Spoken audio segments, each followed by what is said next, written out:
যদি জুলাই সনদ বাস্তবায়ন আদেশ এবং গণভোট এই দুটি প্রশ্নবিদ্ধ হয়, তাহলে বিগত সরকারের আমলে যে 16 মাস দেশ পরিচালনা করেছেন তা সব কিছুই অসাংবিধানিকতার বেড়াজালে আবদ্ধ হবে।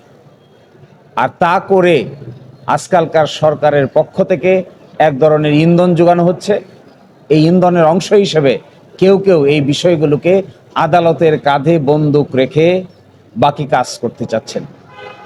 আমরা বলেছি এটি সম্পূর্ণরূপে আত্মঘাতী পদক্ষেপ। এখান থেকে যদি সরে না আসেন, তাহলে জুলাই সনদ, জুলাই মাস অব সার্চ কিংবা পরবর্তীতে জুলাই সনদ বাস্তবায়ন আদেশ এগুলো যদি প্রশ্নবিদ্ধ হয়, তাহলে গণভোট প্রশ্নবিদ্ধ হয়, নির্বাচন প্রশ্নবিদ্ধ হয় এবং একই সাথে আগামীর পার্লামেন্টও প্রশ্নবিদ্ধ হয়। তারা বলেছেন এগুলো সংবিধানে নাই। এগুলো যদি সংবিধানে নাই, তারপরে ঐকমত্যের ভিত্তিতে বিশেষ সার্কামস্ট্যান্সে সেগুলি করা হয়েছে। সংবিধানে তো অন্তর্বর্তীকালীন সরকারও নাই, সংবিধানে তো সরকার পালিয়ে যাওয়ার বিধানও নাই, সংবিধানে তো অবশ্যই গণভোটের বিধানও নাই, সংবিধানে এই 2026 সালের 12ই ফেব্রুয়ারি নির্বাচন অনুষ্ঠানের কথাও নাই। তাহলে এগুলো কি করে হয়েছে?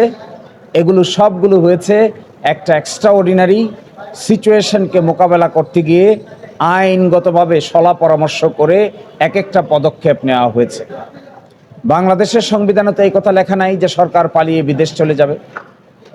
বাংলাদেশের সংবিধানে তো এই কথাও লেখা নাই যে মাননীয় প্রধান বিচারপতি সহ সুপ্রিম কোর্টের বিচারপতিরা পদত্যাগ করবেন। কিন্তু বাস্তবতার খাতিরে গণ অভ্যুত্থানে যখন এগুলো ঘটে, পৃথিবীর ইতিহাস বলে এগুলোকে আদালত সিদ্ধান্ত নিতে পারে না। জনগণই হলো গণ অভ্যুত্থানের